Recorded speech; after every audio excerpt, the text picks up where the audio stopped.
কবর থেকে ফিরে আসা এক যুবতীর কিছু কথা। করাচি গুলশান ইকবাল এলাকায় বাইতুল করম জামে মসজিদে মাওলানা মুফতি আব্দুর রব ওয়াজ করার সময় একটি বিস্ময়কর ঘটনা বর্ণনা করেন। তিনি বলেন, ঘটনাটি ঘটছে পাকিস্তানি গিলগিট অঞ্চলে। একজন লোক একটি কবরস্থানের পাশ দিয়ে যাওয়ার সময় তার কানে এক নারীর কণ্ঠের চিৎকার ভেসে এলো, আমাকে বের কর, আমি বেঁচে আছি, আমাকে বের কর, আমি বেঁচে আছি। অনেকক্ষণ যাবত এই আওয়াজ শোনার পর লোকটি লোকালয়ে গিয়ে লোকদের জানালেন। অনেক কবরের পাশে একই আওয়াজ শোনার পর স্থানীয় মসজিদের ইমাম সাহেবের মতামত জানার জন্য গেল।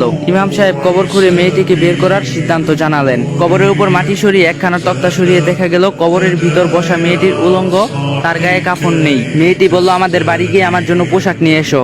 দ্রুত গিয়ে একজন পোশাক নিয়ে এসে কবরের ভিতর ছুড়ে দিল। পোশাক পরিধান করে কবর থেকে আপাদমস্তক ঢেকে বের হয়ে মেয়েটি দ্রুত নিজের বাড়িতে গেলেন এবং একটি কামরায় প্রবেশ করে ভিতর থেকে দরজা বন্ধ করে দিল। তাকে দরজা খুলে দিতে বলা হলে সে বলে, দরজা খুলে দিচ্ছি, তবে খুব কম সাহসী লোকেরা আমার কামরায় প্রবেশ করবেন না, কারণ আমাকে দেখে হাত ফেলও করতে পারে। কয়েকজন সাহসী লোকেরা ভিতরে প্রবেশ করলো। মেয়েটি প্রথমে তার মাথার কাপড় সরালো। দেখা গেল তার মাথার চুল তো নেই, চুলের নিচের মাথার চামড়াও নেই। এরকম হওয়ার কারণ জানতে চাইলে সে বলল, বেঁচে থাকার সময় আমি মাথার চুল খোলা রেখে পথে ঘাটে চলাফেরা করতাম। বেগানা পুরুষদেরকে আমার চুলের সৌন্দর্য দেখাতাম, এই কারণে আমার মাথার চামড়া সহ সব চুল টেনে টেনে তুলে ফেলা হয়েছে। তারপর মেয়েটি চেহারা দেখালো। দেখা গেল তার উপরে ঠোঁট কেটে ফেলা হয়েছে। খোবার শুধু দুই পাটি দাঁত ছাড়া আর কিছু নেই। ঠোঁট কেন নাই জিজ্ঞাসা করলে সে বলল, বেঁচে থাকা অবস্থায় দুই ঠোঁটে লিপস্টিক লাগিয়ে বেপরদা অবস্থায় ঘরের বাইরে বেগানা পুরুষদের মধ্যে বিচরণ করতাম, এই কারণে আমার ঠোঁট কেটে ফেলা হয়েছে। মেয়েটি তারপর তার হাত পায়ের নখবিহীন আঙ্গুল দেখালো। তারপর একটি নখও নেই।